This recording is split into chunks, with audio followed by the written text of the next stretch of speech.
আপনারা জানেন গত 8ই জুলাই মার্কিন প্রেসিডেন্ট ডোনাল্ড ট্রাম্প বাংলাদেশের প্রধান উপদেষ্টা ডক্টর মোহাম্মদ ইউনূসের কাছে একটা চিঠি লিখে এবং চিঠিতে লিখে যে বাংলাদেশ যেসব পণ্য আমেরিকাতে রপ্তানি করে সেই সব রপ্তানি পণ্যের উপর 35% হারে শুল্ক আরোপ করা হবে।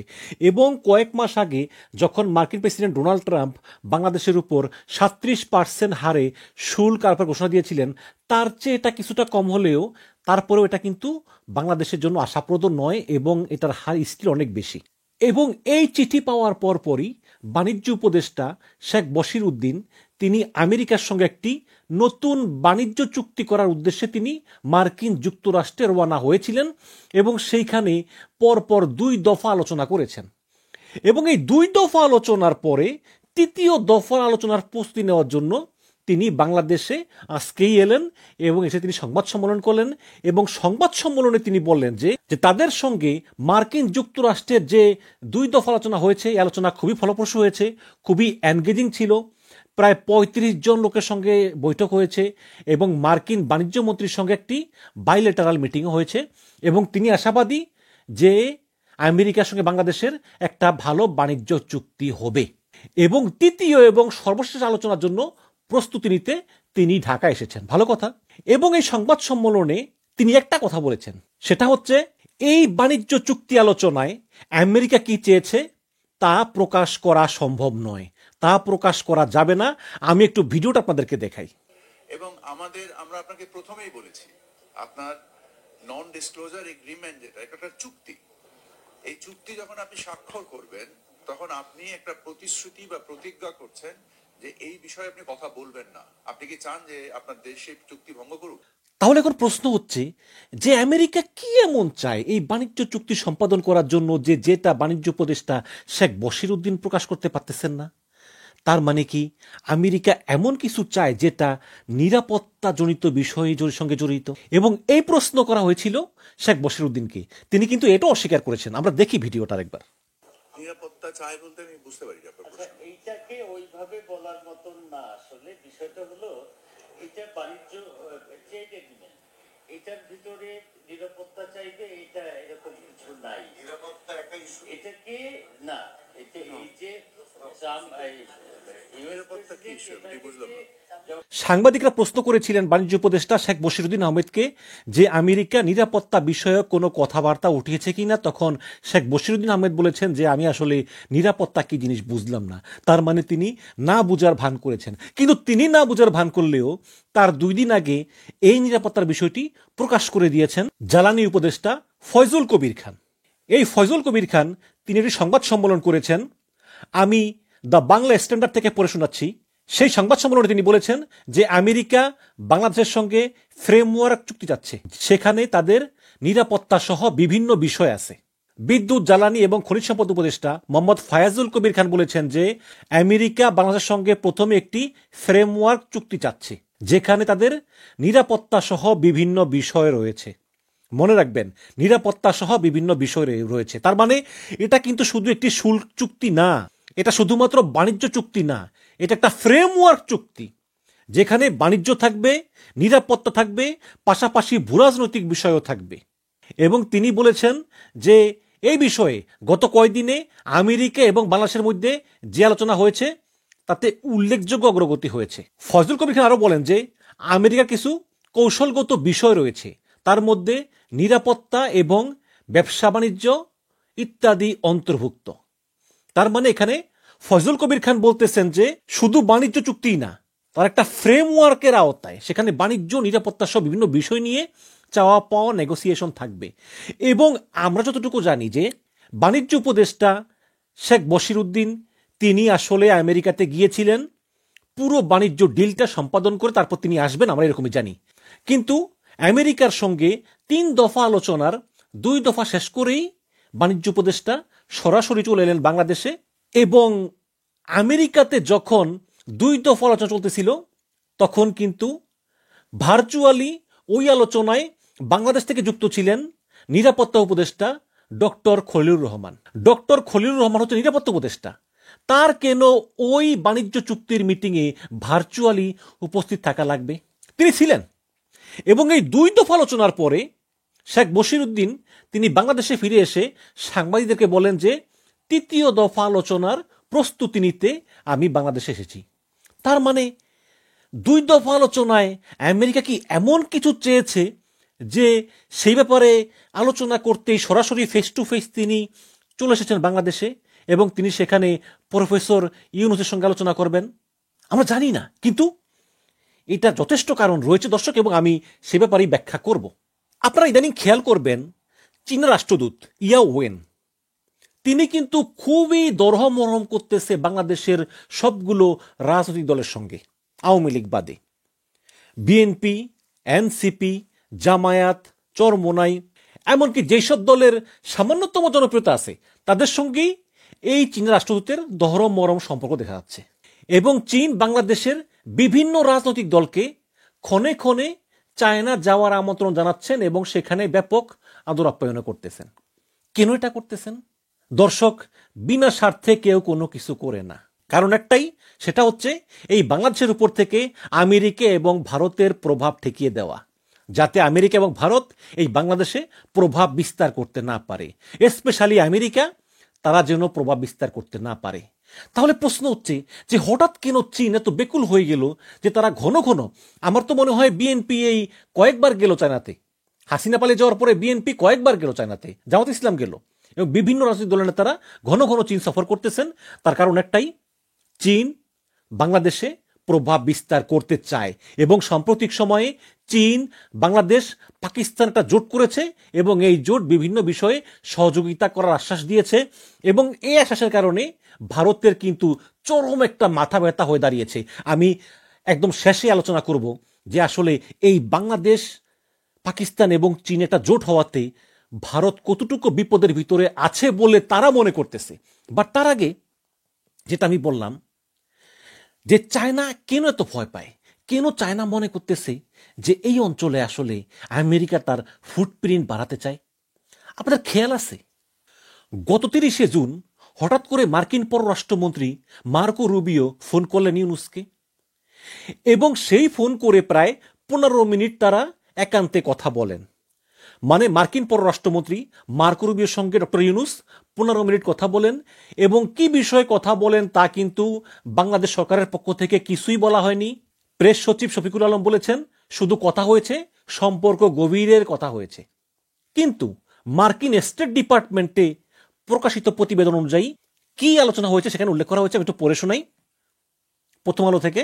সেখানে লিখেছেন যে পররাষ্ট্রমন্ত্রী মার্কো রুবিও আজকে বাংলাদেশের অন্তর্বর্তীকালীন সরকারের প্রধান উপদেষ্টা ডক্টর মোহাম্মদ ইউনূসের সঙ্গে কথা বলেছেন। পররাষ্ট্রমন্ত্রী মার্কো রুবিও এবং প্রধান উপদেষ্টা যুক্তরাষ্ট্র এবং বাংলাদেশের মধ্যে অর্থনৈতিক সম্পর্ক গভীর করতে তাদের অভিন্ন অঙ্গীকার পুনর্ব্যক্ত করেছেন, এবং সেই সঙ্গে ভারত প্রশান্ত মহাসাগরীয় অঞ্চলে নিরাপত্তা ও স্থিতিশীলতা বৃদ্ধিতেও অভিন্ন অঙ্গীকার পুনর্ব্যক্ত করেছেন তারা। তাহলে এখানে একটা বিষয় খুবই গুরুত্বপূর্ণ, সেটা হচ্ছে যে ভারত প্রশান্ত মহাসাগরীয় অঞ্চলে নিরাপত্তা এবং স্থিতিশীলতা বৃদ্ধিতে অভিন্ন অঙ্গীকার, তার মানে সেই ইন্দো প্যাসিফিক চুক্তি। এই ইন্দো প্যাসিফিক হচ্ছে আমেরিকা, জাপান, দক্ষিণ কোরিয়া, ভারত, ফিলিপাইন এবং বাংলাদেশ সহ বেশ কিছু দেশকে নিয়ে একটি নিরাপদ এবং অংশগ্রহণমূলক ইন্দো প্যাসিফিক অঞ্চল তৈরি করতে চায়, যেখানে তারা চীনকে অন্তর্ভুক্ত করেনি, এবং বাংলাদেশকে ওই ইন্দো প্যাসিফিক অঞ্চলের সেই চুক্তির আওতায় সাইন করার জন্য তারা চাপ দেয়। আমি এই কারণেই বলতেছি যে বাণিজ্য চুক্তি তো হবেই, এবং এই বাণিজ্য চুক্তির আড়ালে মার্কিন যুক্তরাষ্ট্র চাইবে বাংলাদেশে তাদের ফুটপ্রিন্ট বৃদ্ধি করতে, বাংলাদেশে তাদের প্রভাব বিস্তার করতে। শুধু বাংলাদেশ না, প্রত্যেকটা দেশে এই বাণিজ্য চুক্তির পাশাপাশি আমেরিকার অন্যান্য যে ভূরাজনৈতিকগত স্বার্থ আছে সেগুলো তারা হাসিল করার চেষ্টা করবে, এতে কোনো সন্দেহ নাই।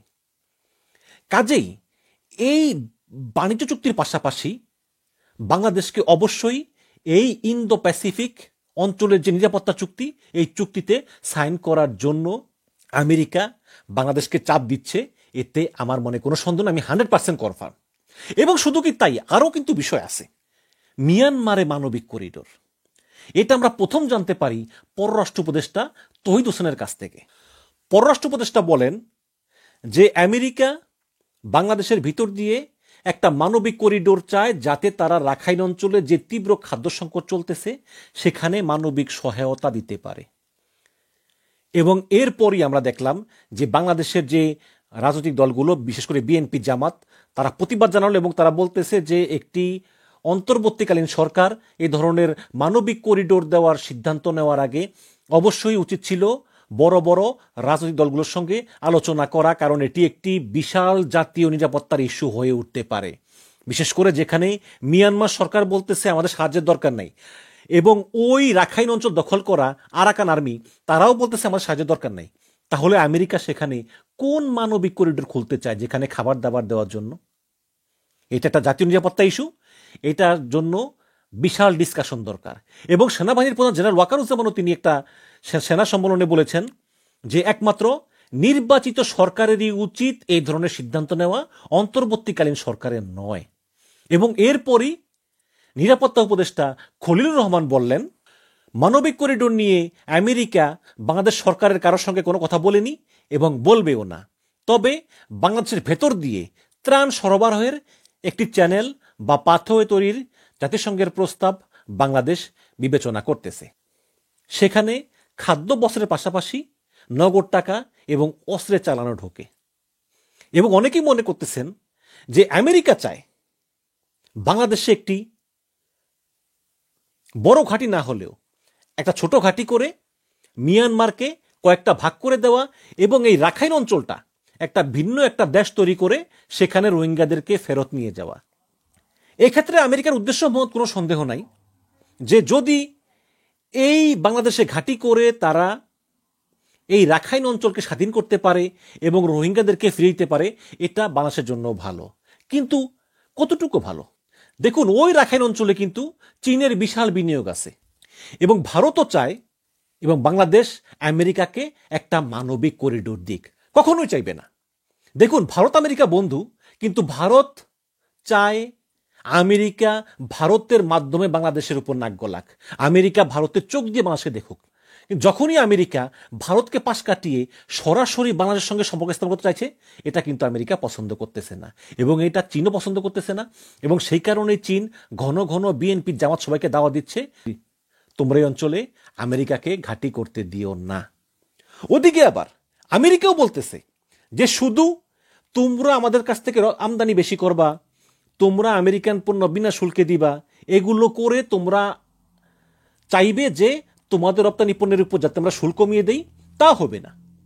শুধু বাণিজ্যই না, একটা ফ্রেমওয়ার্ক চুক্তি, যেটা জ্বালানি উপদেষ্টা ফয়জুল কবির খান বলেছেন, একটা ফ্রেমওয়ার্ক চুক্তি, এর সঙ্গে বাণিজ্য থাকবে এবং জাতীয় নিরাপত্তা ইস্যু থাকবে এবং মার্কিন যুক্তরাষ্ট্রের ভূরাজনৈতিক স্বার্থ থাকবে। যদি এই সব কিছু নিয়ে একমত হতে পারি তাহলেই চুক্তি হবে, না হলে না। অথচ এতে কিন্তু চীনের বিশাল আপত্তি। তো এই বিষয়গুলি দেখব আমরা সরকার কিভাবে সামাল দেয়। এবং একটা বিষয় হচ্ছে যে ভারত কিন্তু এই বাংলাদেশ সরকারের উপর চরম বিরক্ত।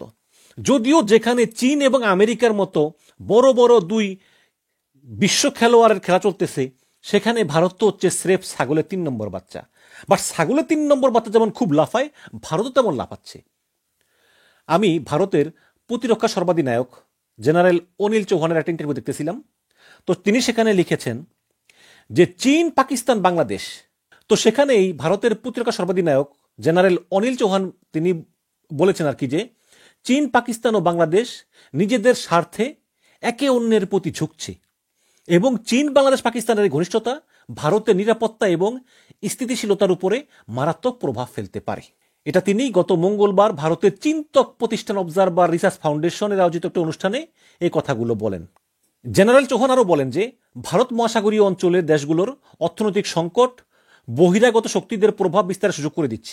এটা মানে আমেরিকার কথা বলতেছে আর কি। এবং ঋণ কূটনীতির সাহায্যে প্রভাব বিস্তারের মধ্য দিয়ে তারা ভারতের জন্য বিপজ্জনক হয়ে উঠেছে। ঋণ কূটনীতি মানে লোন ডিপ্লোমেসি, মানে চায়না কথা বোঝাচ্ছে যে চায়না এসব দেশগুলোকে ঋণ দিয়ে তাদের প্রভাব বিস্তার করতে চায়। পাশাপাশি ভারতের প্রতিবেশী দেশে ঘন ঘন সরকার পরিবর্তন, দেখুন ঘন ঘন সরকার পরিবর্তন এবং সেই সঙ্গে তাদের আদর্শচ্যুতি ভারতের জন্য চ্যালেঞ্জ হয়ে উঠেছে। ঘন ঘন সরকার পরিবর্তন মানে যে হাসিনা পালিয়ে গেল, এবং আদর্শচ্যুতি মানে ইউনুসের আদর্শচ্যুতি, মানে ইউনুস ভারতকে পছন্দ করে না। ইউনুস ভারতের কাছে হাসিনার মতো নমো নমো করে না, এই কারণে তারা বিরক্ত। জেনারেল অনিল চৌহান আরও বলেন যে এই প্রবণতা ভারতের জন্য বড় এক সমস্যা। সম্প্রতি চীনের কর্মকর্তারা গোপনে সেই দেশে পাকিস্তান এবং বাংলাদেশের কর্মকর্তাদের সঙ্গে একটি সম্মেলনে মিলিত হয়েছিলেন এবং চীন, পাকিস্তান, বাংলাদেশ এই 3 দেশই নিজেদের স্বার্থে একে অন্যের কাছাকাছি আসতেছে এবং এই 3 দেশের কাছাকাছি আসা ভারতের নিরাপত্তার উপর বিশাল প্রভাব ফেলতে পারে। তাহলে দেখেন, ভারতও কিন্তু মহাচিন্তায় আছে। এই যে হাসিনা পালিয়ে গেল ভারতে, তারপর ইউনূস সরকার এলো, এতে কিন্তু ভারত মোটেও সন্তুষ্ট নয়। এখন চীন এবং আমেরিকা যেমন এখনই ইউনূস সরকারের উপর প্রভাব বিস্তার করার চেষ্টা করতেছে, কিন্তু ভারত চাইতেছে আপাতত চুপ থেকে যদি নির্বাচনটা হয়, নির্বাচনের পর একটা নির্বাচিত সরকার আসে, তখন ভারত চেষ্টা করবে যাতে বাংলাদেশকে একটা কলোনি বানিয়ে রাখা যায়। কিন্তু সেটা কোনো দিনই সম্ভব হবে না বলে বিশ্বাস করি, কারণ ওই হাসিনার ওই দিন শেষ। ওই ভারত যে সুযোগ সুবিধা পেয়ে এসেছে হাসিনার আমলে, সেটা ভারত আর কখনো পাবে না। তাহলে দর্শক দেখুন যে বাংলাদেশকে নিয়ে এই চায়না এবং আমেরিকার ভিতরে একটা বিশাল খেলা চলতেছে এবং ছাগলের 3 নম্বর বাচ্চা ভারত, তারাও কিন্তু আজ হোক 2 দিন পরে হোক সেই খেলার পার্ট হয়ে উঠবে। এবং এই খেলোয়াড়দের ভিতরে মার্কিন যুক্তরাষ্ট্র সবচেয়ে বড় খেলার কোনো সন্দেহ নাই। সুতরাং আমি মনে করি যে ভারতকে আপাতত পাত্তা দেওয়ার কোনো দরকার নেই, বাট যে কোনোভাবেই হোক চীনকে বুঝিয়ে শুনিয়ে বলতে হবে, আমাদের শুল্ক ছাড় দিতে হবে এবং আমেরিকাকে ভূরাজনৈতিকগত কিছু সুবিধা দিতে হবে, কিছু নিরাপত্তা বিষয়ক সুবিধাও দিতে হবে। এটা আমাদের করতে হবে। এটা বলে আমি মনে করি যে বাণিজ্য উপদেষ্টার অবিলম্বে আমেরিকার সঙ্গে একটা চুক্তিতে আসা উচিত এবং এর কোনো বিকল্প নেই বলে আমি মনে করি। ধন্যবাদ।